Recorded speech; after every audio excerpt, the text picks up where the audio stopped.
মাইলস্টোনের ঘটনায় প্রত্যক্ষদর্শীরা কি বলছে এটা একটু দেখুন। এটা দেখলে আপনারা কিছুটা বুঝতে পারবেন। সরাইয়া প্রায় অনেকগুলো বাচ্চা বাড়ি করছি আমরা, এখানে একটু উঁচার কারণে বাচ্চারা ঢুকলাম, প্রথম লাশটা আমার হাতে পড়ছে। 6 বছরের ক্লাস 6 একটা বাচ্চা, গা স্কিন পুরে আমার গায়ে কালো কালো লাগে আছে, ওর স্কিন লেগ গলে পড়তেছে বাচ্চা। তারপর আমরা দৌড়ে দৌড়ে যাই ছাত্র বাই করলাম, বাই করে গ্রিল ভাঙলাম, সব কিছু ভাঙে বাই করলাম। আর মনে করেন ওই সাইডে যাচ্ছে না, ওই আপনার লাশ কাটা, আপনার কাল্লা আর একটি চলে গেছে, বডি মডি সব চটকে চলে গেছে। আবার অনেক লোক আহত হয়েছে ভাইয়া।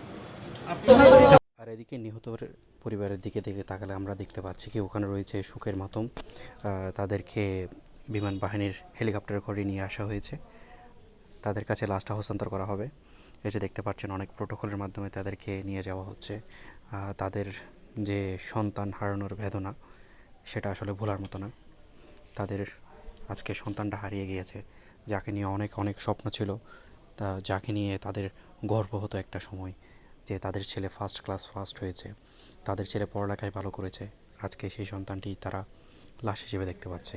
কত স্বপ্ন এক নিমিষে শেষ। এদিকে হাজার হাজার বাচ্চার জীবন বাঁচাতে গিয়ে সে তার নিজের জীবন বিলিয়ে দিয়েছে, এটাও একটা গৌরবের বিষয়।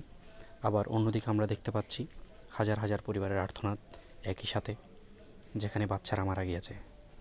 কারো প্রথম সন্তান, কারো বাহাদুরের সন্তান, কারো একটিমাত্র সন্তান।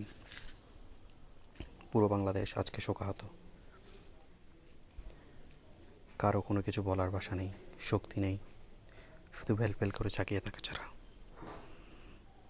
আপনারা দেখছেন Imran blogs with place life. যদি ভালো লাগে তাহলে অবশ্যই চ্যানেলটা সাবস্ক্রাইব করবেন, ভিডিওটা শেয়ার করে সবাইকে দেখার সুযোগ করে দেবেন। রাত তখন 9টা। জাতীয় বার্ন ও প্লাস্টিক সার্জারি ইনস্টিটিউটের নিচতলায় অনেকটা শোকে স্তব্ধ টাঙ্গাইলের রুবেল আহমেদ। উত্তরায় বিমান দুর্ঘটনায় বড় ছেলের মৃত্যুতে শোকে পাথর সে।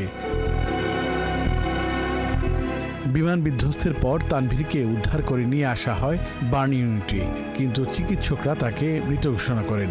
স্বজনরা জানান, মাইলস্টোন স্কুল অ্যান্ড কলেজের 8ম শ্রেণীর শিক্ষার্থী তানভীরকে মর্গ থেকে বের করা হয় তানভীরের মরদেহ। অনেকটা নীরবেই তার মরদেহ অ্যাম্বুলেন্সে তোলা হয়।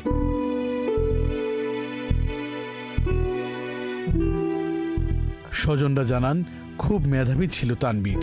ছোট ভাই স্কুল থেকে বের হতে পারলেও মৃত্যুর হাত থেকে বাঁচতে পারেনি সে। খুবই ভালো মেধাবী স্টুডেন্ট ছিল, ও ছিল ক্লাস ক্যাপ্টেন, ঠিক আছে। প্রত্যেকটা ক্লাসেও ফার্স্ট হতো।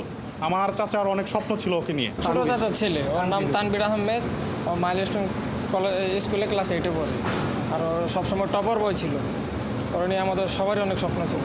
নিহত স্বজনরা আরও জানান, রাতেই তানভীরের মরদেহ নিয়ে যাওয়া হবে গ্রামের বাড়ি টাঙ্গাইলে।